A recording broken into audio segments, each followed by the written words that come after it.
ભગવાન શિવે એ વિષને કંઠમાં ધારણ કર્યું, નીલકંઠ થયા. ચાલો એક સમસ્યાનો અંત આવ્યો. ઘણીવાર સમસ્યાનું સમાધાન શોધવા જતા જે ઉપાય કરીએ એમાંથી નવી સમસ્યાનો જન્મ થતો હોય છે. વિષ નીકળ્યું. મહાદેવે એ વિષને કંઠે ધારણ કર્યું. આ ભાગવતજીના અષ્ટમ સ્કંદની કથા છે. અને એ પછી દેવો અને દાનવોએ ભેગા મળી સમુદ્ર મંથન કર્યું. કેટલા વિઘ્નો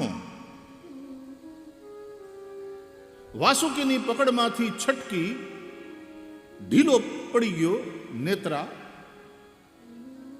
અને પેલો પર્વત તળિયે. પાછી ક્રેન મગાવો, આ પર્વતને હાંકળે બાંધો, એ ક્રેનથી એને ઊંચો કરો, પછી નીચે કંઈક પાછો ટેકો આપો, એવું થાય ને અત્યારે.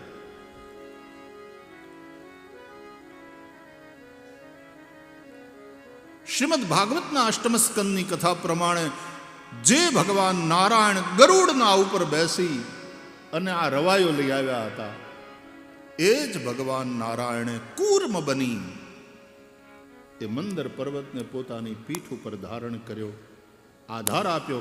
યાદ રાખજો, આ ખાલી સ્ટોરીઝ નથી, ये केवल कहानियां नहीं है. हर घटना के पीछे एक संदेश.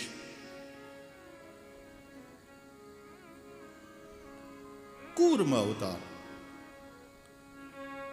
અને એ અવતારથી સંબંધિત આપણે ત્યાં પછી પુરાણ રચાયું, કૂર્મ પુરાણ. 24 અવતારોમાં ઘણા બધા અવતાર એવા છે જે અવતારોથી સંબંધિત પુરાણો રચાયા. કૂર્મ અવતારના સંબંધિત કૂર્મ પુરાણ, મત્સ્ય પુરાણ, વરાહ પુરાણ, નરસિંહ પુરાણ, નારદ પુરાણ, આ બધા પુરાણો આ અવતારોથી સંબંધિત. કૂર્મ અવતાર, અને ભગવાને એક કમઠ બની મંદર પર્વતને ધારણ કર્યો. વળી પાછું સમુદ્ર મંથન શરૂ થયું. યાદ રાખજો, કોઈ પણ કામ વિઘ્ન વગરનું હોતું નથી, સમસ્યા વગરનું હોતું નથી. શોધવા જઈએ છીએ સમાધાન,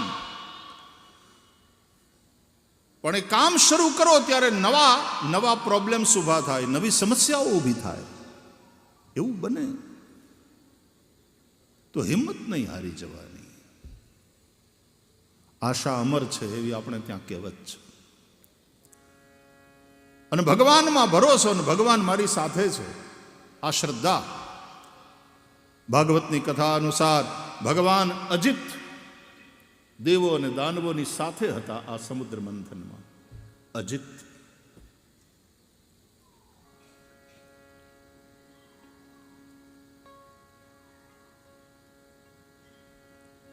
વળી પાછું સમુદ્ર મંથન શરૂ થાય છે. આ બાજુથી દેવો ખેંચે, આ બાજુથી દૈત્યો ખેંચે.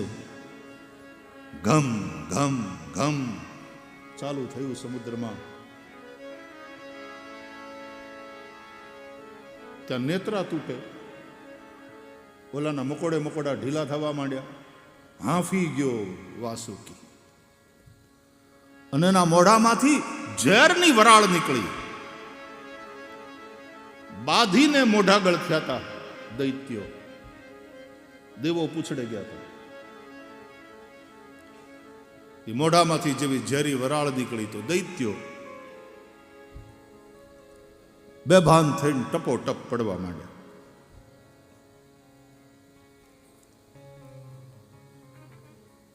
દેવતાઓને માટે રાજી થવાની ઘડી નહોતી કે એ ગયા આપણા દુશ્મનો સામેવાળા. ના, ઉલટાનું ભગવાનને કહ્યું, મુખ્ય વાત અમૃતની પ્રાપ્તિ છે, અને કાર્યની સિદ્ધિ માટે, અમૃતની પ્રાપ્તિ માટે જો શત્રુને સાધવાનો સમય આવે તો એને સાધી લેવો જોઈએ. ભગવાને એક સૂત્ર આપ્યું, આ નીતિ સૂત્ર છે. અરયોપિ સંદેયા સતિ કાર્યાર્થ ગૌરવે અહી મુશકવદ દેવા હ્યર્થસ્ય પદવીમ ગતૈ. અરયોપિ સંદેયા, અરય અપી, શત્રુઓને પણ સાધવા જોઈએ. સતિ કાર્યાર્થ ગૌરવે, કામને સિદ્ધ કરવા માટે. એ વખતે પગે લાગવું પડે તો પગે લાગી લેવાનું. આપણે કાંઈ નાના થઈ જતા નથી. દેવતાઓ સામે ચાલીને ગયા છે દૈત્યોની પાસે, પ્રસ્તાવ મૂક્યો છે, આપણે ભેગા થઈને દાખલો કરીએ, અમૃત મળશે. અમને ખબર છે અમૃત કેમ મળે, યુક્તિ અમારી પાસે છે, પણ અમારા એકલાથી આ કામ નહીં થાય, તમારા સહયોગની જરૂર પડશે. જયેશભાઈ, ભાગવતમાં બધું છે, રાજનીતિ પણ છે. જીવનના કોઈ પણ ક્ષેત્રને સ્પર્શ્યા વગર આ કથા રહી નથી. રાજનીતિ પણ જીવનનું એક અનિવાર્ય અંગ છે. નવી સાડી લેવી હોય તો આ બહેનો પોતાના ધણીને પૂરણપોળી ભાવતી હોય તો રવિવારના બપોરના પૂરણપોળી અને બટેટા વડા કરે, એને જમાડે, કેવી લાગી એમ પૂછે, બહુ સરસ એમ તો કેવું જ પડે. આગ્રહ કરીને બીજી પૂરણપોળી ખવડાવે, અને આ બધું કર્યા પછી ધીમેથી એમ કે હમણાં સાડીનું સેલ લાગ્યું છે ને બહુ સસ્તામાં મળે, 50% ડિસ્કાઉન્ટ. હવે આ રાજનીતિ નથી તો શું છે? રાજનીતિ તમારા રહોડામાંથી ચાલુ થાય. વાત ક્યારે મુકાય, કેમ મુકાય, કઈ રીતે મુકાય, આ બધી એને ખબર છે. તો રાજનીતિ એક અનિવાર્ય અંગ છે જીવનનું. અને પછી કૂટનીતિ, ડિપ્લોમસી. સમગ્ર વિશ્વના દેશોની સાથે આપણે રહેવાનું છે, તાલ મિલાવવાનો છે, અને સંઘર્ષના આ સમયમાં દેશે પ્રગતિના પંથે આગળ વધવાનું છે. તો કૂટનીતિક બધા પગલાં ભરવા પડે. એટલે આપણે ત્યાં રાજનીતિના 4 અંગ કહ્યા છે: સામ, દામ, દંડ, ભેદ. એ ચારેયનો આશ્રય કરવો પડે. આપણી ગુજરાતી કહેવત પ્રમાણે જે પાણીએ ચડે એ પાણીએ મુખ્ય વાત કામ થવું જોઈએ. મને ચૂંટણી આવે ને એ પહેલાનો 1 મહિનો બહુ ગમે. એવા ઇન્ટરેસ્ટિંગલી જોતા હોય, સમાચાર સાંભળીએ ને, આની હારે અહીંથી કૂદીને આમ, અહીંથી કૂદીને આમ તેમ, બધા એવા પોતપોતાના ચોકઠામ ગોઠવવા મળે, મજા આવે જોવાની.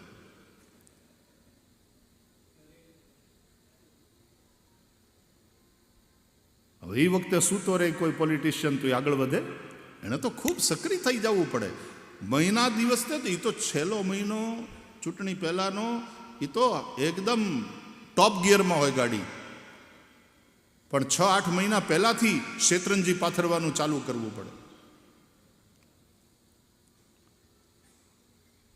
રાજનીતિ એ પણ જીવનનું એક અનિવાર્ય અંગ છે.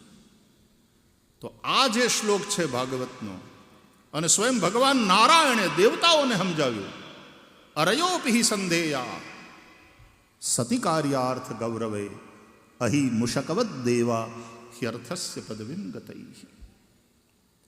કાર્યસિદ્ધિ માટે શત્રુને સાધવો પડે તો એને સાધી લેવો. દ્રષ્ટાંત આપ્યું, અહી મુશકવદ. અહી એટલે સર્પ, મુશક એટલે ઉંદરડો. જેમ સર્પ અને ઉંદર, સર્પ ઉંદરનો સ્વાભાવિક વૈરી છે, એ વેરી છે. ઉંદર એ જ સર્પનો ખોરાક છે. પણ ક્યારેક કોક કરંડિયામાં સર્પ પુરાણો હોય, એ કરંડિયો મદારીએ રાતના એમને મૂક્યો હોય પોતાના ઝૂંપડામાં, અને ત્યાં ક્યાંકથી ઉંદરડો આવે. એ ઉંદરડો નજીક આવે અને કરંડિયામાં કંઈક મીઠાઈ હશે એમ સમજી અને કાણું પાડે એમાં. उसका कुतरना तो उसके दांत बड़े मजबूत होते हैं, રાતના તમે હુઈ જાઓ, ગામડામાં આવું બને, માણસ હુતા હોય ને ઉંદરડા કાપી જાય, બોલો, પગના તળિયાને, અને ફૂંક મારતા મારતા પાછા કાપે, તમને ખબર ન પડે. સવારે ઉઠો ત્યારે ખબર પડે કે ઓહો, એડીમાંથી ઘણું ઓછું થઈ ગયું. પછી સ્વામી આવું થતું ને ગામડામાં, ઉંદરડા કાપી જાય. લુગડા કાપે એમ નહીં, માણાના પગની એડીયું કાપી જાય, ફૂંક મારતો જાય ને ખાતો જાય, એટલે એમ કે ખબર ન પડે. એ ઉંદરડો જ્યારે કાપતો હોય એને એમ થાય કે આમાં મીઠાઈ છે, એને ખબર નથી આમાં મોત છે, મીઠાઈ નહીં. અને સર્પને ખબર છે કે ઉંદરડો કાણું પાડે છે, પણ એ કાંઈ બોલે નહીં, એને ખબર છે, એને પાડવા દો. वो जिस गलत फहमी में जी रहा है और काम कर रहा है, करने दो. ये राजनीति. કારણ કે કાણું પાડીને અંદર આવશે, મારા બે કામ થશે. એક તો ઉંદરડાને ખાઈ જાય, પેટ ભરાશે, અને બીજું ઉંદરડાએ પાડેલા કાણામાંથી બહાર નીકળી જશે, મુક્તિ મળશે. ભૂખ ભાંગશે અને મુક્તિ મળશે. પણ એ વખતે જો સર્પ કરંડિયામાં પડ્યો ફૂંફાડો મારે, તારી આ હિંમત, મુશક, તારો બાપ બેઠો છે અંદર, તારી આ હિંમત, તો ઓલો ભાગી જાય, કામ બગડી જાય. અરયોપી સંધેયા સતી કાર્યાર્થ ગૌરવે અહી મુશકવત દેવા હિ અર્થસ્ય પદવીમ ગતઈ.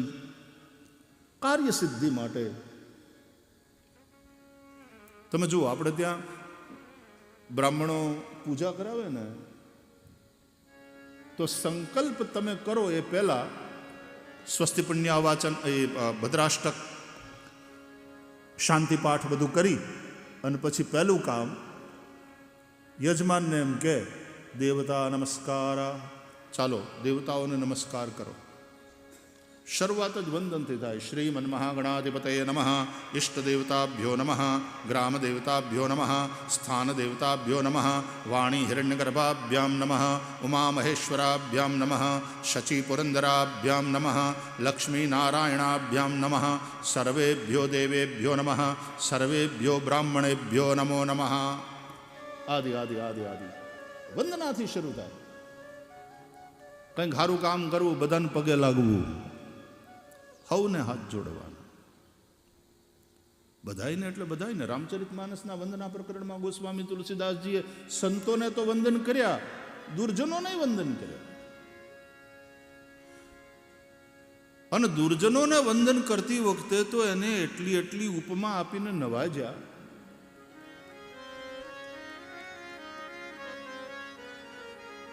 એને ઇન્દ્ર જેવા કહીને વંદન કર્યા. બોલો, ઇન્દ્ર, દેવરાજ.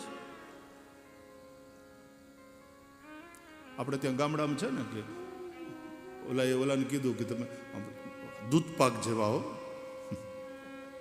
એટલે આને એમ થયું કે આ મીઠા કહીને આપણને એવી રીતે પ્રશંસા કરે. બાજુમાં બેઠા એમ કીધું, દૂધપાક કહે છે રાજીધામાં, દૂધપાકમાં મીઠું ન હોય. એનો કહેવાનો અર્થ સમજ.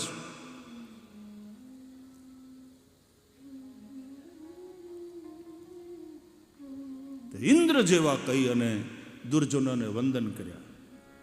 કેમ? તો કે બચન વજ્ર જેહી સદા પિયારા. જેને વચનરૂપી વજ્ર સદા વાલું, જેમ ઇન્દ્રને પોતાનું વજ્ર વાલું હતું, એમ આ દુર્જનોને પોતાના વેણ ઈ વજ્ર જેવા હોય છે, એ વાલા. પૃથુરાજા જેવા. પૃથુરાજાને 1000 કાન હતા, ભગવાનની કથા સાંભળવા માટે માગ્યા હતા. આની પાસે 1000 કાન ખરા, પણ બધાના દોષ. કુથલી સાંભળવા માટે 2 કાને કુથલી સાંભળતા એ ધરાય નહીં. દલપતરામે લખ્યું, કુથલી નકામનીમાં તૃષ્ણાદામ ચામનીમાં જારી કરી, જામનીમાં ખૂબ બેઠો કોઈને, જમવા જમાડવામાં, બીજાનું બગાડવામાં એકે પૈસો આપવામાં આવ્યો નહીં કોઈને. જાય જાય જીવતર જોને તારું, જેવી રીતે જળવાયું જાય સાથે જંતુઓ બી જાય. ખાય ખાય ખલકને ખોતરી ખચિત કાળ, નખ ખાય નેણ ખાય, શિરની શિખાય ખાય. આમ કુથલી નકામનીમાં તૃષ્ણાદામ ચામનીમાં જારી કરી, જામનીમાં ખૂબ બેઠો કોઈને. કુથલી સાંભળતા 2 કાને એને ધરવ થાય નહીં, તો 1000 કાન.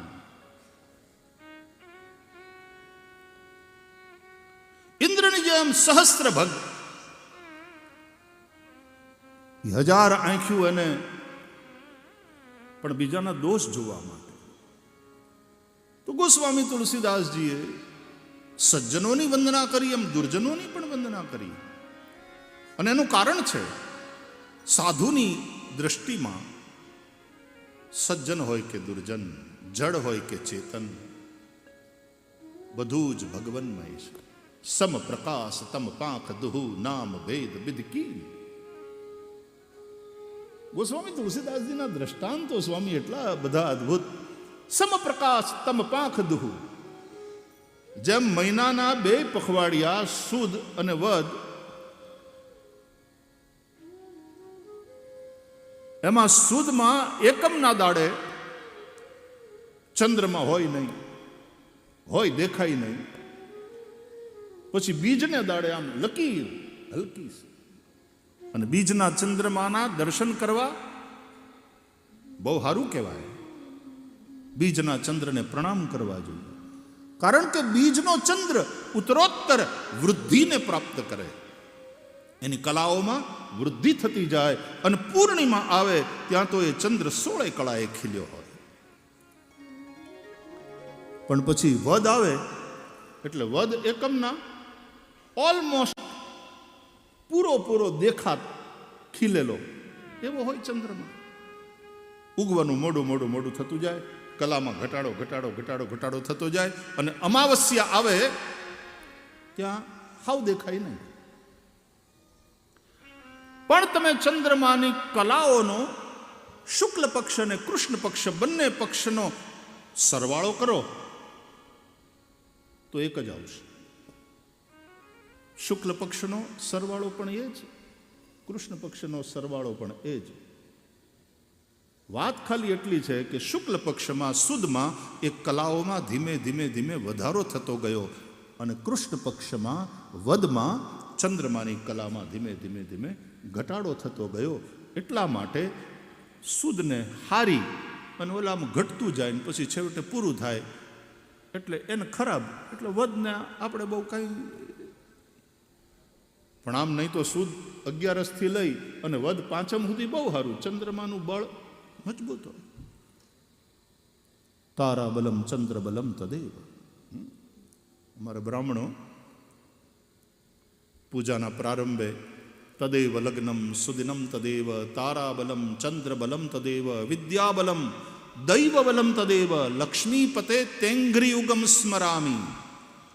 ભગવાન લક્ષ્મીનારાયણના ચરણારવિંદનું સ્મરણ અને બધું જ શુભ થાય. લાભસ્તેષામ જયસ્તેષામ કુતસ્તેષામ પરાજય યેષામિંદિ વર્ષયામો હૃદયસ્થો જનાર્દન. આ પૂજાની પદ્ધતિ પણ જે આપણા ઋષિઓએ બનાવી છે ને, એટલી સાયન્ટિફિક છે. એના એક શ્લોકો જુઓ, એ શ્લોકોના અર્થો તમે જુઓ. વંદન કરવાનું મુશ્કેલી શું છે, આપણું ધ્યાન પૂજામાં હોતું નથી.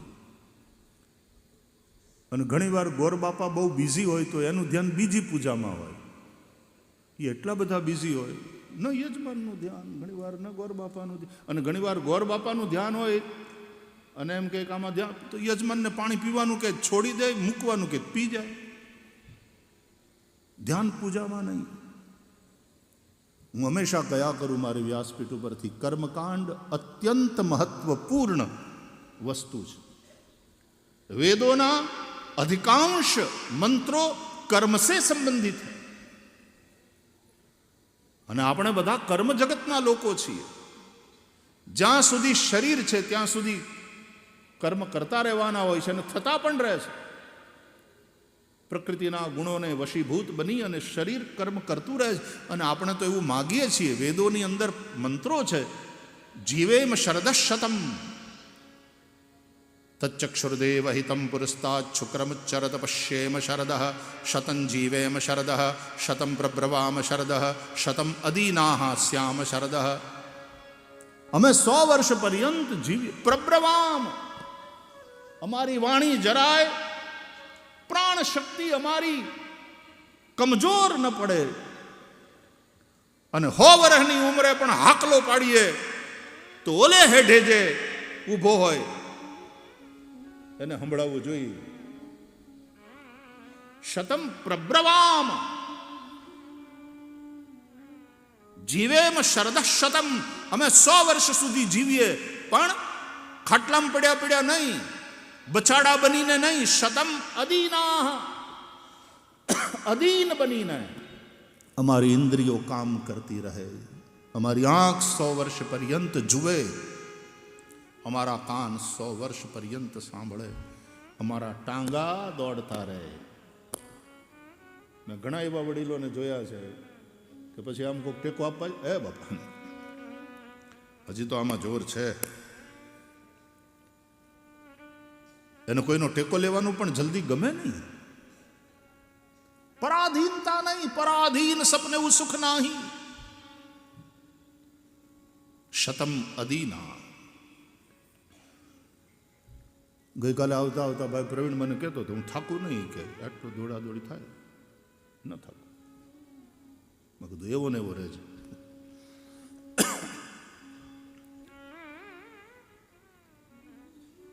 હવે નનકુડા છોકરા રમતા રમતા થાકી જાય તો માવું પગ દબાવતી હોય, બોલો રાતના. મેં જોયું છે. હાવ સાચું કહેજો, એવું થાય છે કે નહીં? મમ્મી મારા પગ દુખે, હું રમી રમી, તો મમ્મી પગ દબાવતી હોય. હવે ઈવડો તો મોટો થઈને દબાવશે કે નહીં ખબર નહીં, મમ્મીઓ દબાવે.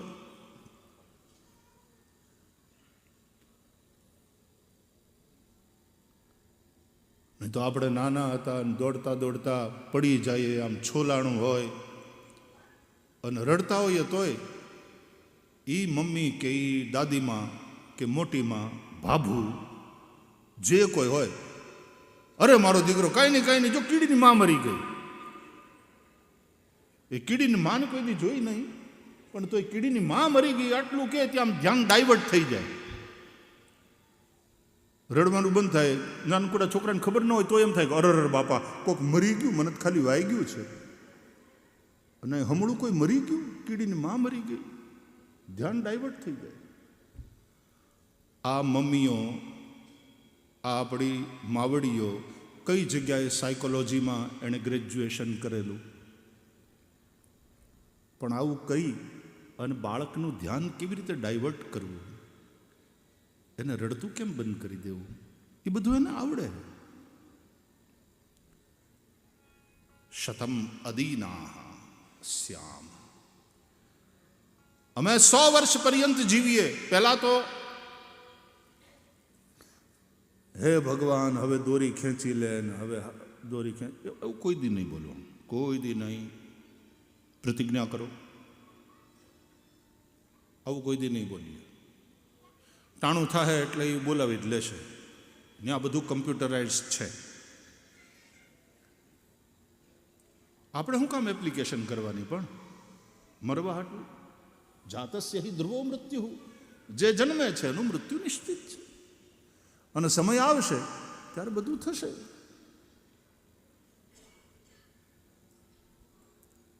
ઉલટાનું 100 વર્ષ જીવવા માટેનું मन, दृढ़ मन,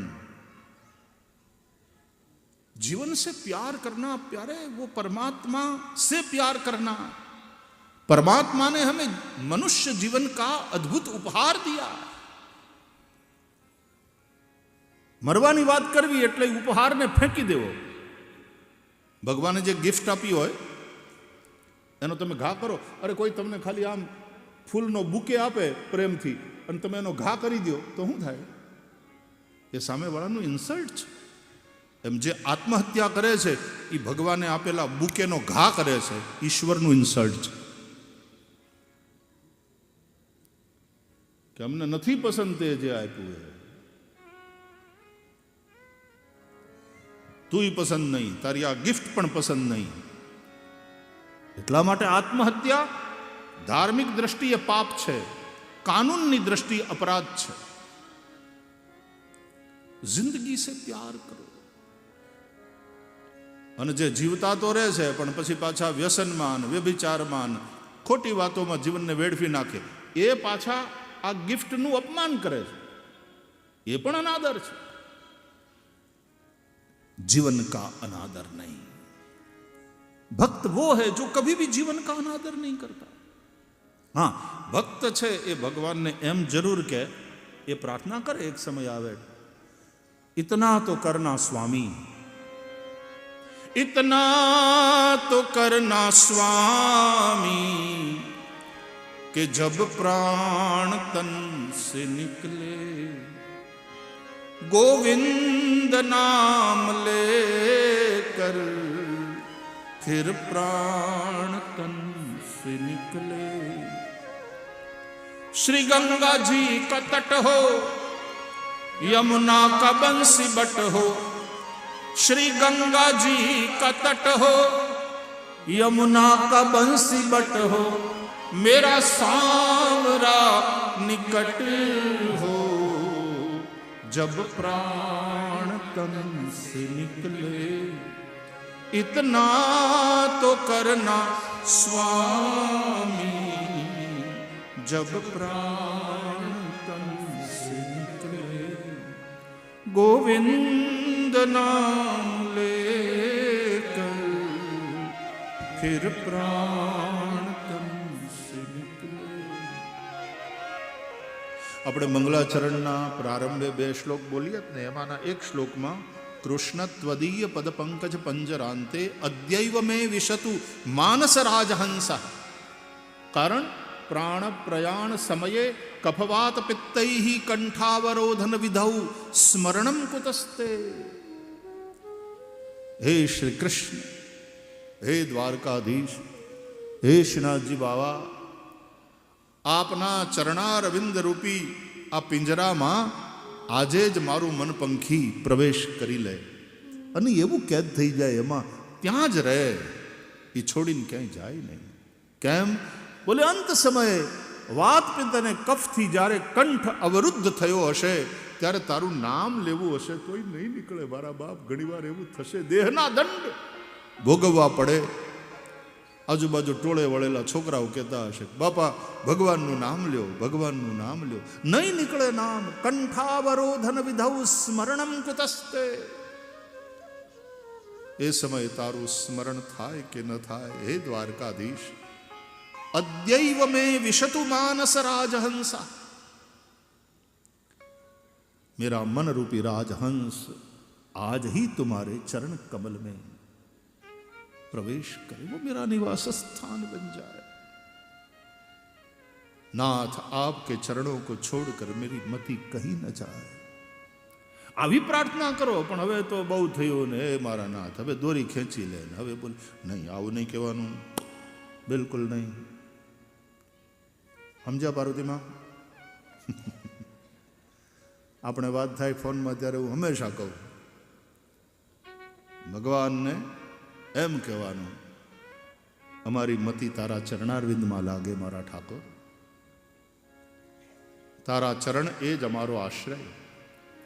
मेरे तो आधार सीताराम के चरणारविंद, मेरे तो आधार सीताराम के चरणारविंद, हो मेरे